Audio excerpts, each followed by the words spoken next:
Praise the Lord. परमेश्वर की स्तुति हो। I thank God for God brought us together. मैं परमेश्वर का धन्यवाद देता हूँ कि वो हमें साथ में ले आया It's a privilege. और ये एक सौभाग्य है। So we should not take it for granted that we have come to church. That it should not be a ritual, or we cannot take it for granted. But it's a privilege of God that God helped us to see this new day, and God helped us to come to the church to give Him thanks and praise. और हमें इसे हल्के में नहीं लेना है। केवल एक परंपरा नहीं होनी चाहिए, रूढ़ी नहीं होनी चाहिए कि फिर एक बार हम कलीसिया में आए। ये प्रभु का एक दिया हुआ सौभाग्य है कि हम कलीसिया में आ सके। You know, our loving Father, He doesn't want anyone to perish on this earth. और हम- Everyone should come to repentance and come to His image. और हम जानते हैं कि हमारा प्रेमी पिता जो है वो नहीं चाहता कि किसी का भी नाश हो, बल्कि हर एक मन फिराए और उसके नजदीक आए और उसके स्वरूप में वो रूपांतरित हो जाए। However, only a remnant people faithful to God, even though God called so many people, but only a remnant people, they are faithful God, and they are giving thanks and praise to Him in every situation and circumstance. पर केवल कुछ बचे हुए लोग ही, चुने हुए लोग ही है जो प्रभु के पास भी आते हैं और हर परिस्थिति में उसे धन्यवाद, उसकी स्तुति करते हैं। You know, who are these remnant people? क्या आप जानते हो ये चुने हुए लोग कौन हैं And who chosen by God? और जिन्हें परमेश्वर ने चुना है? You know, God doesn't choose these are all the remnant people. That is God given us free will that to obey Him and be a committed a member in the church, or be a committed to the word of God. Is our choice. God given whether I'm a member in the remnant people or not is God given a choice to me. और परमेश्वर ऐसा नहीं है कि वो चुन लेता है, हाँ इसको मैं चुनता हूँ, इसको मैं चुनता हूँ। नहीं, परमेश्वर ने हमें स्वतंत्र इच्छा दी है कि हम चुनाव कर सके कि हम उसके पीछे चलेंगे कि नहीं, हम उसकी आज्ञाओं को मानेंगे कि नहीं। वो चुनाव, वो स्वतंत्र इच्छा परमेश्वर हमें देता है। So these people, these remnant people, they give thanks and praise to the God in every of their life situation and और circumstance. ये जो परमेश्वर के चुने हुए लोग हैं, जो कुछ शेष ऐसे लोग हैं, यही लोग हैं जो परमेश्वर को अपने जीवन के हर परिस्थिति में स्तुति और उसका धन्यवाद करेंगे। And you know, this is the perfect will of God as well. और क्या आप जानते हो ये परमेश्वर की सिद्ध इच्छा भी है। As we read in 1 Thessalonians chapter 5 verse 18. जैसा हम पहला थिस्सलुनीकियों उसके 5:18 में पढ़ते हैं। 1 Thessalonians chapter 5 verse 18. पहला थिस्सलुनीकियों 5:18, Be thankful in all circumstance.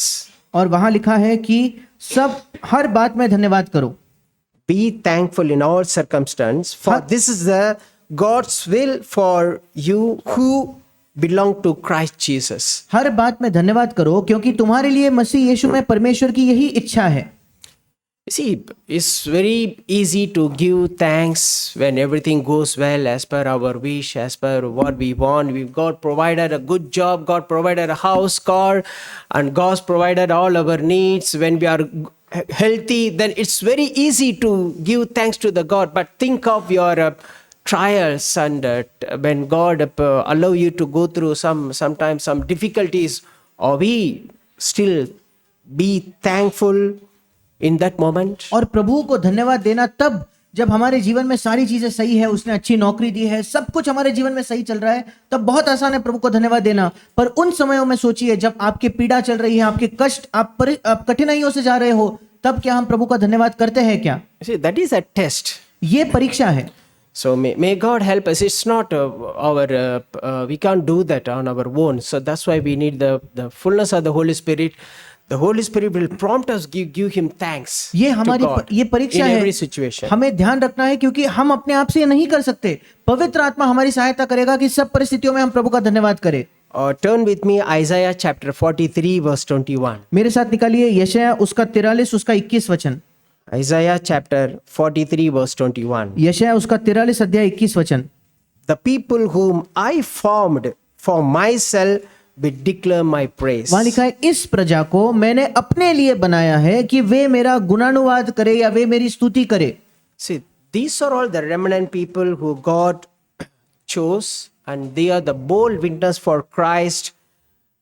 ये वो चुने हुए लोग हैं जिन्हें प्रभु ने चुना है और जो मसीह के लिए ढाढ़सी ऐसे गवाह बनेंगे, and they declaring the praise and thanks in every situation of their life. और उनके जीवन के हर एक परिस्थिति में वे प्रभु की स्तुति करते हैं, उसका गुणानुवाद करते हैं। See, here God proclaimed two things. यहाँ प्रभु ने दो बातों की घोषणा की है। The first, we are His own people. They say, God says, right, this is the people who I formed for myself. सबसे पहले प्रभु कहता है ये मेरे लोग हैं, वो कहता है ये मेरी प्रजा है जिन्हें मैंने अपने लिए बनाया है। And He formed us and He chosen us in Christ before the foundation of this world to take part in His nature. और उसने हमें बनाया, उसने हमें चुन लिया इस संसार की उत्पत्ति से पहले, ताकि हम उसके स्वभाव के सहभागी हो सके, समभागी बन सके। So we are His children. हम उसके बच्चे हैं। And the second thing is, those people who are the remnant people will declare the praise, will declare His praise. दूसरी चीज जो इस वचन में लिखा है, वे लोग जो बचे हुए प्रभु के चुने हुए ये लोग हैं, वे उसके गुणानुवाद करेंगे या उसकी स्तुति करेंगे। You see, this is the primary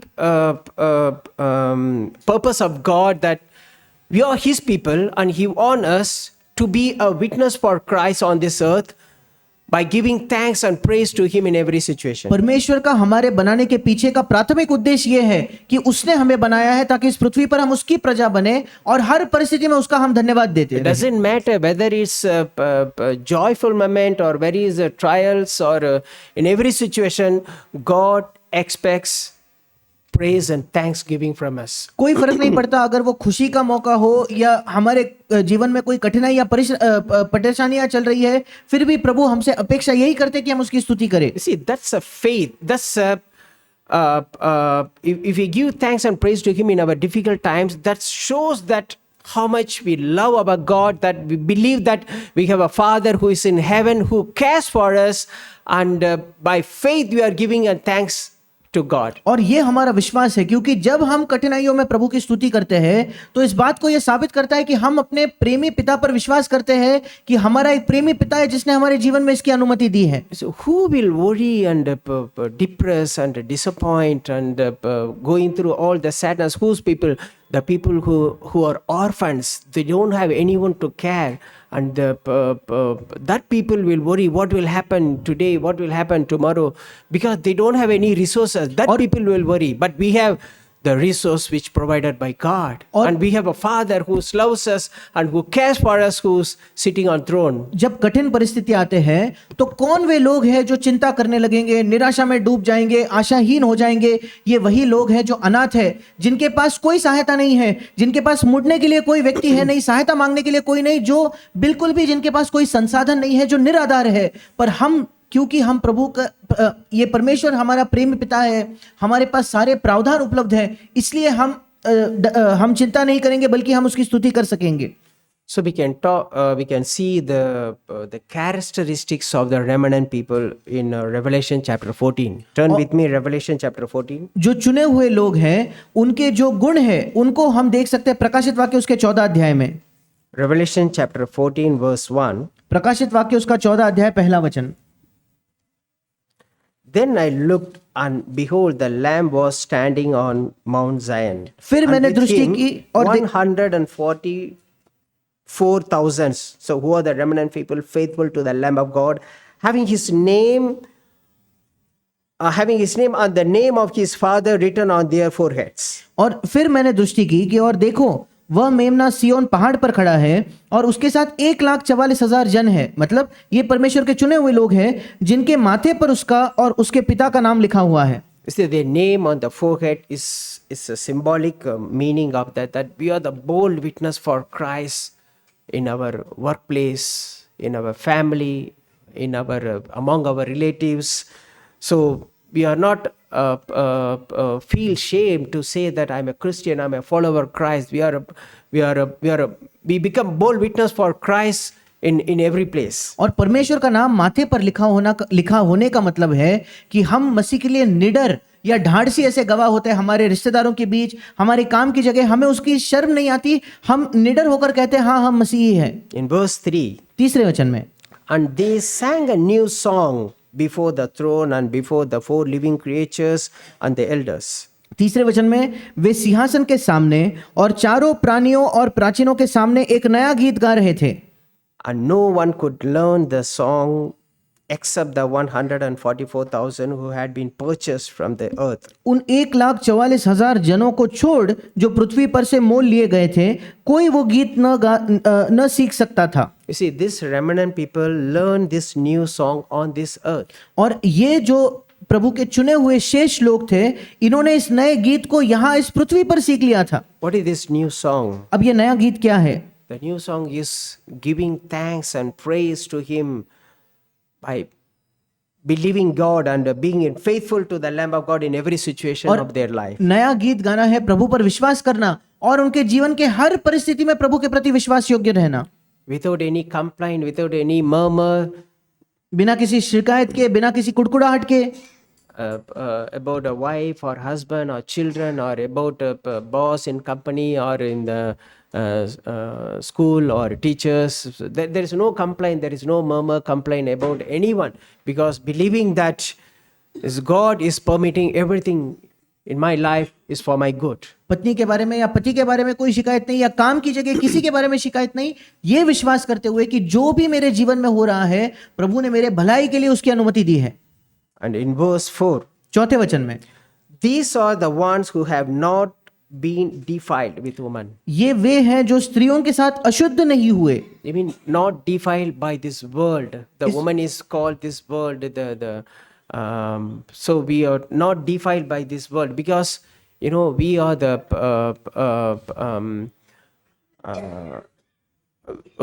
we are the bride. Okay, waiting for our bridegroom to come. और स्त्रियों के साथ अशुद्ध नहीं मतलब इस संसार के साथ, ये संसार एक स्त्री के समान है, उससे अशुद्ध नहीं हुए, क्योंकि हम मसीह की दुल्हन है जो उस दूल्हे का इंतजार कर रहे हैं कि वो आएगा।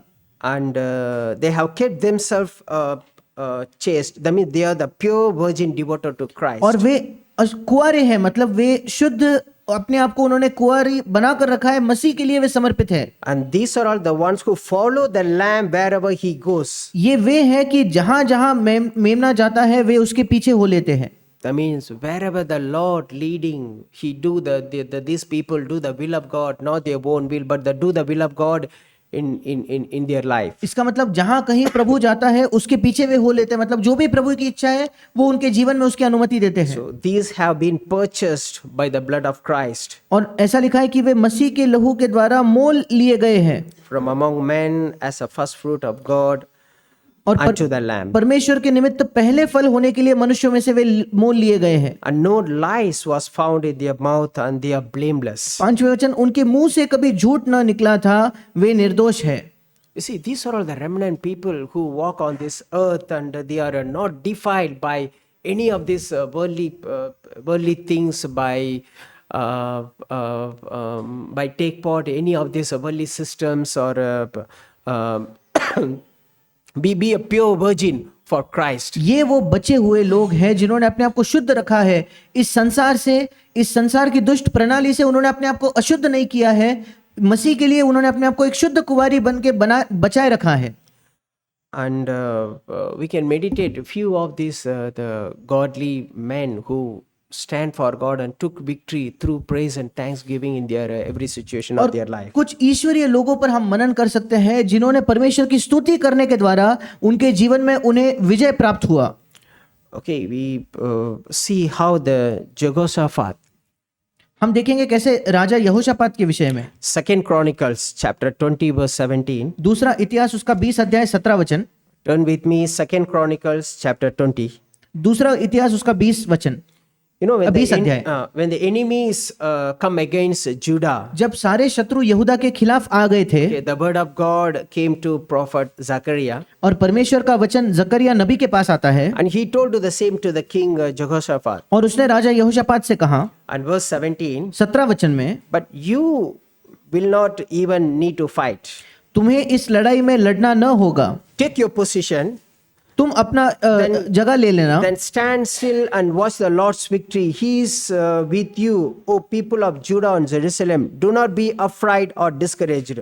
Go out against them tomorrow, for the Lord is with you. तुम वही ठहरे रहना और खड़े रहकर यहोवा की ओर से अपना बचाव देखना।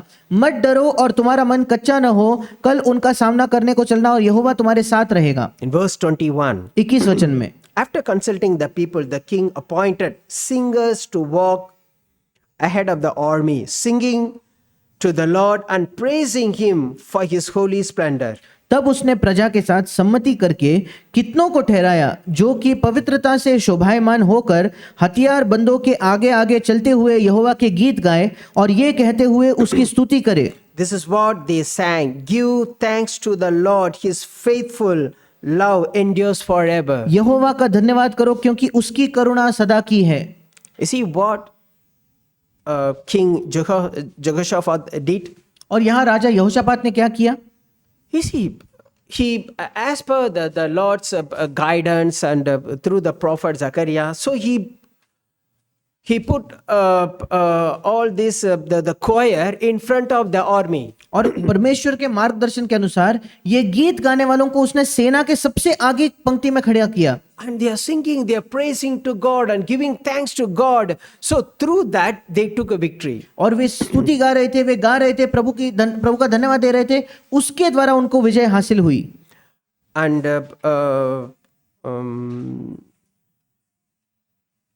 verse 22. 22 वचन में, Verse 22. At the very moment they began to sing and give praise, the Lord caused the armies of Ammon, Moab, and Mount Seir to start fighting among themselves and killed each other. तब उसने प्रजा 22 वचन में लिखा है, sorry, जिस समय वे गाकर स्तुति करने लगे उसी समय यहोवा ने अमोनियों, मोआबियों और सेर के पहाड़ी देश के लोगों पर जो यहूदा के विरुद्ध आ रहे थे घातकों को बैठा दिया और वे मारे गए। See to how just Jehoshaphat took to victory over their enemy. कैसे यहोशापात ने अपने शत्रुओं पर विजय को हासिल किया? It's not by battling through weapons, by obeying the word of God and through singing praise and thanksgiving they took the victory. और ये नहीं कि हथियारों से जाकर लड़ाई करके, नहीं, परमेश्वर के वचन के अनुसार उसकी स्तुति करके, उसके गीतों को गाकर उन्होंने स्तुति की और विजय प्राप्त की। You see, in the new covenant, we know that our enemy is not a human being. नई वाचा में हम जानते हैं हमारे शत्रु जो है वो मनुष्य नहीं है। Our enemy is within us, is the anger and lust over things and pride of life and love of this world and love of money. All these things is our enemies. हमारे शत्रु हमारे भीतर है, हमारा गुस्सा, हमारी लालसाएं, इस संसार की अभिलाषा, उस पर प्रेम या संसार की चीजों पर प्रेम, पैसे पर प्रेम, ये सारे हमारे शत्रु हमारे अंदर है। In 2 Corinthians chapter 10 verse 4. दूसरा कुरिन्थियों उसका 10 अध्याय 4 वचन। There we read the power of the Holy Spirit, how we can able to overcome all these our enemies. और वहां हम देखते हैं पवित्र आत्मा के सहायता से कैसे हम अपने शत्रुओं पर विजय प्राप्त कर सकते हैं। 2 Corinthians chapter 10 verse 4. दूसरा कुरिन्थियों 10:4। For our weapons of our warfare are not of flesh, वहां लिखा है क्योंकि हमारे लड़ाई के हथियार शारीरिक नहीं but divinely powerful for the destruction of the fortresses. पर गढ़ों को ढा देने के लिए परमेश्वर के द्वारा सामर्थी है। So this is the power of the Holy Spirit. So how we can overcome all our weaknesses? ये पवित्र आत्मा की सहायता है। अब कैसे हम अपने सारे जो निर्बलताओं पर विजय प्राप्त कर सकते हैं? You see, Brother Zach is always telling that if I fight with a human being, I cannot fight with Satan. I cannot become a overcomer. और भाई जैक हमेशा कहते हैं अगर मैं मनुष्यों से लड़ने लगा तो मैं शैतान से नहीं लड़ पाऊंगा, मैं कभी भी जयवंत या विजयी नहीं हो पाऊंगा। In Ephesians chapter 6 verse 12 and 13 also we read that for our struggle is not against flesh and blood. इफिसियों 6:12-13 में भी पढ़ते हैं कि हमारा मल युद्ध लहू और मांस से नहीं है। If I am continuously fighting with the family, with my wife, with my husband, or with my children, or in company, if I fighting with a human being, then my my life will be only focused on this earthly thing. I cannot fight with Satan and to overcome all my weaknesses. अगर मैं निरंतर मेरी लड़ाई इस मेरे परिवार के लोगों के साथ है, पति के साथ या पत्नी के साथ है, मेरे काम की जगह लोगों के साथ है, निरंतर मैं अगर उनसे लड़ रहा हूं तो मैं कभी भी विजय नहीं प्राप्त कर पाऊंगा। इस पृथ्वी का ही जीवन में जीऊंगा, एक विजयी जीवन में नहीं जी पाऊंगा। So you have to stop all these things and have to get rid of all these things. You have to start to fight with all our enemies within us, all the anger and all these things, then only we become we can able to grow in Christ, and we can become come to his nature. Slowly we can take part in his nature. और ये बाहर की लड़ाइयाँ लड़नी हमें बंद करनी होगी, तब हम अपने अंदर के शत्रुओं से लड़ सकते हैं और धीरे धीरे मसीह के स्वभाव में, उसके स्वभाव में हम बदलते जा सकते हैं। Okay, second we can see about King David. दूसरा हम देख सकते हैं राजा दाऊद के विषय में। You know, in the Psalms of David, he not at a time when he was a joyful situation, when he was in some stressful situation. और दाऊद के परिस्थिति हम दाऊद के भजन में हम देखते हैं, केवल खुशी के मौके पर नहीं, आनंद के मौके पर नहीं, पर तनावपूर्ण जब वो परेशानियों में था उस समय में Some in भी। the painful situation when he was pretend to be madness before his own son Abimelech. और कुछ पीड़ाओं के समय में जब उसे पागल होने का एक दिखावा करना पड़ा और जब वो अबीमेलेक के सामने उसने निकाल दिया था तब। So in that moment you see how his attitude and yeah. उस समय हम देखते हैं उसका रवैया क्या था। Psalms 34 verse 1. भजन संहिता उसका 34 अध्याय पहला वचन। Psalms chapter 34 verse 1. भजन संहिता 34 अध्याय पहला वचन। I will bless the Lord at all times. His praise shall continually be in my mouth. मैं हर समय यहोवा को धन्य कहा करूंगा, उसकी स्तुति निरंतर मेरे मुख से होती रहेगी। You see, this is the word of David. It's not at his joyful moment, but at his trials in the hard time. He is telling that I will bless the Lord at all times. और ये दाऊद के शब्द कब है? उसके खुशी के समय, आनंद के समय नहीं, जब वो कठिनाई से जा रहा है उस समय वो कहता है मैं हर समय यहोवा को धन्य कहा करूंगा। And his praise shall continually be in my mouth. और उसकी स्तुति निरंतर मेरे मुख से होती रहेगी। So really, this is a challenging verse for us. We have to examine ourselves. How is my life? ये एक चुनौती का वचन है हमारे लिए। हमें अपने आप को जांचना है कि मेरा जीवन कैसा है। Am I giving thanks and praise to the God in this kind of in my trial and difficult times? क्या इस प्रकार के कठिनाई में और मुश्किल हालातों में मैं प्रभु को धन्यवाद दे रहा हूं क्या? Take these verses as a challenging and apply it in our life. इन वचनों को चुनौती के तौर पर लेकर अपने जीवन में लागू कीजिए। In Psalms 42, turn with me, Psalms 42. भजन संहिता उसके 42 में मेरे साथ निकालिए। भजन संहिता उसका 42 अध्याय Verse 9 to 11. 9 से लेकर 11 वचन। O God, my rock, I cry, why have you forgotten me? Why must I wander around in the grief opposed by my enemies? हे ईश्वर, मैं ईश्वर से जो मेरी चट्टान है कहूंगा तू मुझे भूल गया। मैं शत्रु के अंधेर के मारे क्यों शोक का पहरवा पहने हुए चलता फिरता हूँ। And their taunts, I mean they are mocking and insulting, break my bones. They scoff, where is this God of yours? और मेरे सताने वाले जो मेरी निंदा करते हैं, मतलब उनकी ठट्ठा, उनके मानो उससे मेरी हड्डियां चूर चूर होती है, मानो कटार से छिदी हो, और वे मुझे दिन भर कहते तेरा परमेश्वर कहाँ है। In verse 11, पर 11वें वचन में then David says himself, और दाऊद अपने आप से कहता है, why am I discouraged? हे मेरे प्राण तू क्यों गिरा जाता है? Why is my heart so sad? तू अंदर ही अंदर क्यों व्याकुल है? I will put my hope in God.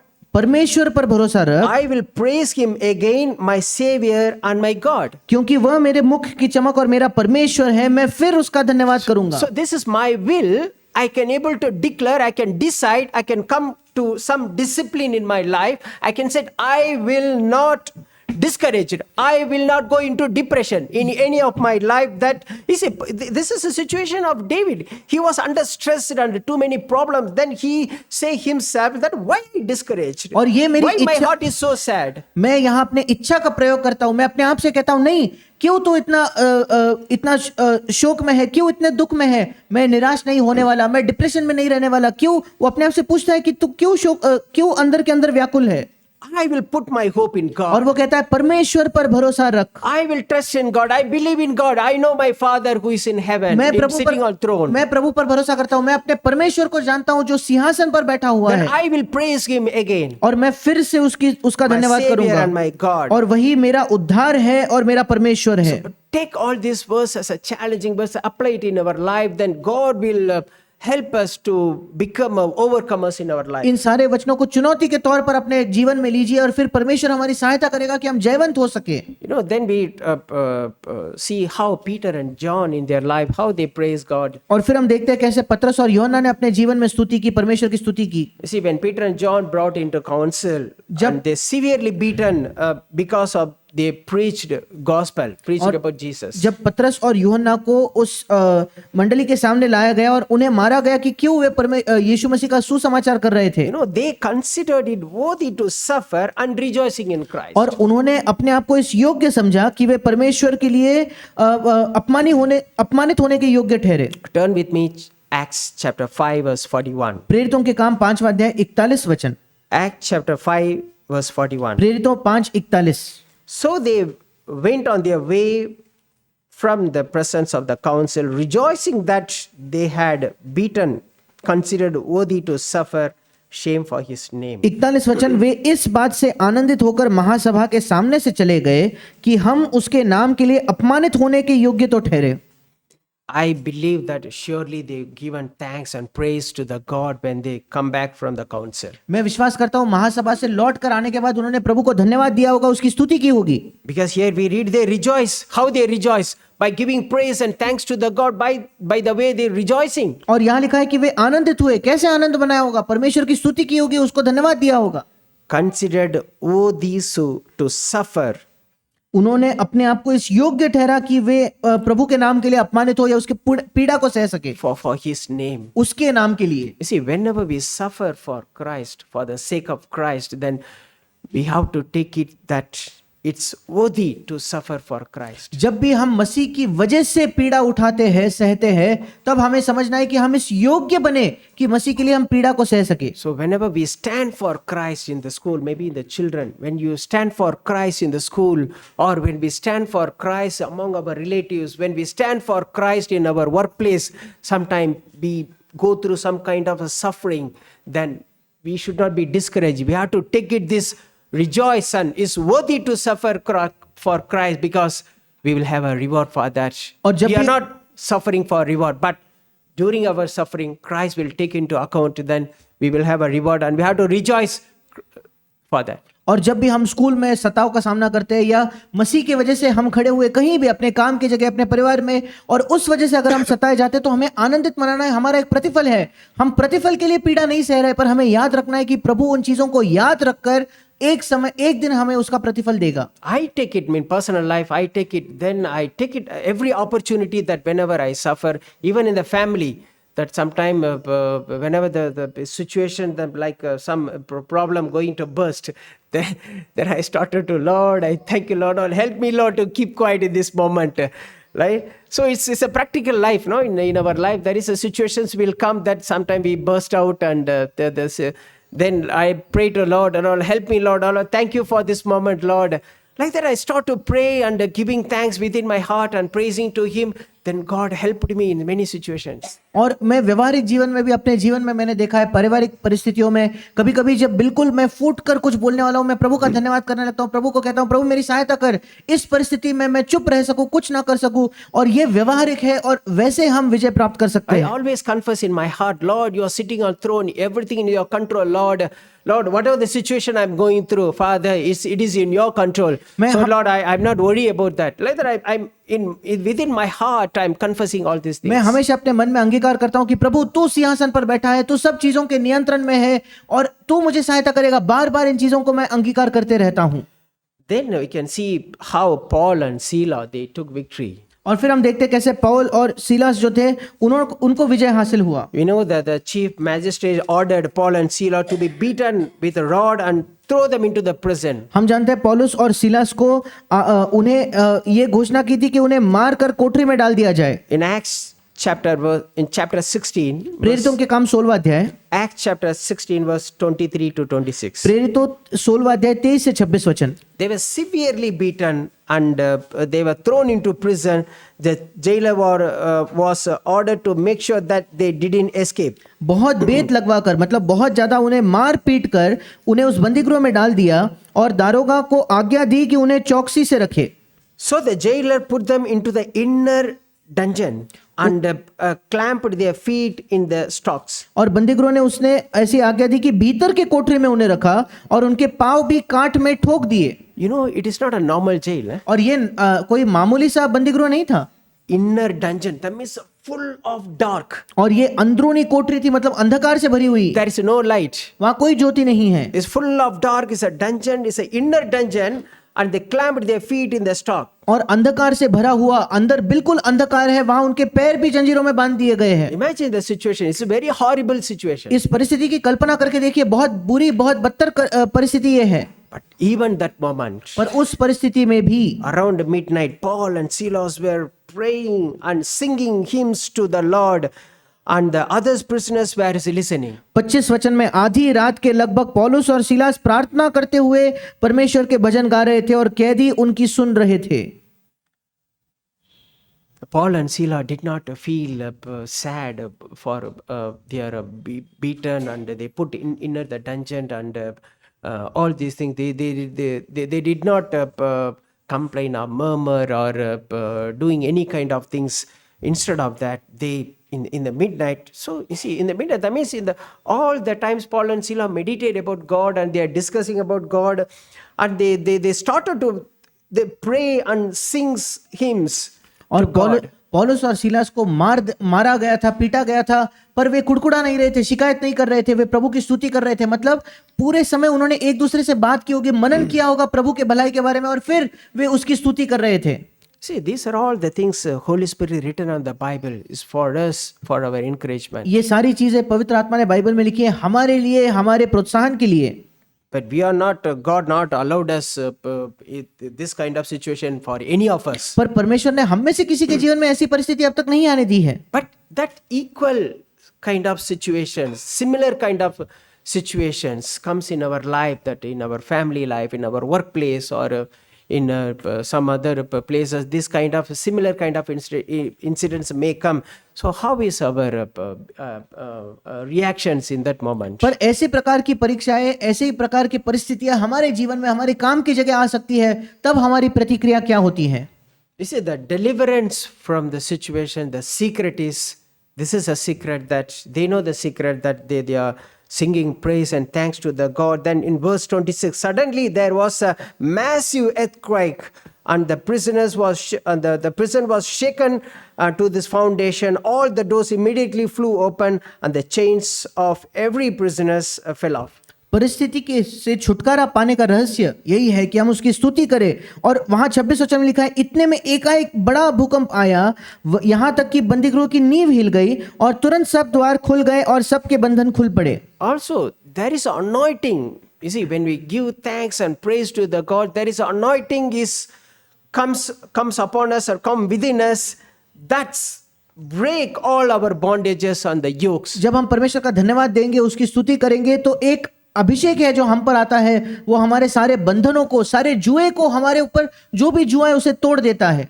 And when we give and thanks, praise to the God, and there is the peace, God giving us the peace within our heart, and God give us also God deliver us from all the yokes and all the bondages. जब हम प्रभु का धन्यवाद करते हैं, उसकी स्तुति करते हैं, प्रभु हमें अपने मन में शांति देगा, सारे बंधनों से, सारे जुओं से वो हमें छुड़ाएगा। You see, finally the jailer, and the household got saved. आखिरकार वो बंदी का जो वो कैद खाने का जो वो व्यक्ति था, वो और उसका परिवार जो है, वे सब के सब उन्होंने उद्धार पाया। So, the thanks and praise giving is not just Sunday we come, okay, morning we have a praise and thanksgiving session. This should not be in our routine life. Okay, Sunday come, I give thanksgiving. Then in the weekdays, I do my own thing. Then I will be sad, discouraged, then disappointed about the things, whatever happened. This should not be. This thanks and praise giving, what we are doing in the morning is just as a body of Christ. We are doing that, but it should be in my every day in my life. It should be my life. Thanks and praise giving. और धन्यवाद और स्तुति करना ये नहीं कि केवल रविवार को जब हम आते हैं, शुरुआत में कुछ गीतों का समय है, हमारी ये आदत नहीं होनी चाहिए कि केवल रविवार को आकर मैं प्रभु की स्तुति करता हूं। नहीं, हमारी दिन भर की, सप्ताह भर की आदत होनी चाहिए, और रविवार को जो हम करते हैं उसका एक छोटा हिस्सा केवल होना चाहिए। This is a perfect will of God. ये परमेश्वर की सिद्ध इच्छा है। And through that, God will help us to overcome all our situations. और इसके द्वारा परमेश्वर हमारी सहायता करेगा कि हमारे सारे परिस्थितियों पर हम विजय प्राप्त कर And पाए। when we give thanks and praise giving, there is anointing of God is filled in our heart. जब हम प्रभु को धन्यवाद देते हैं, उसकी स्तुति करते हैं, तो उसका अभिषेक हमारे हृदय को भरता है। And the anointing will deliver us from all our bondages and our yokes. और वो जो अभिषेक है हमारे सारे बंधनों से, सारे जुओं से हमें छुड़ा सकता है। May God help us. परमेश्वर हमारी सहायता करे।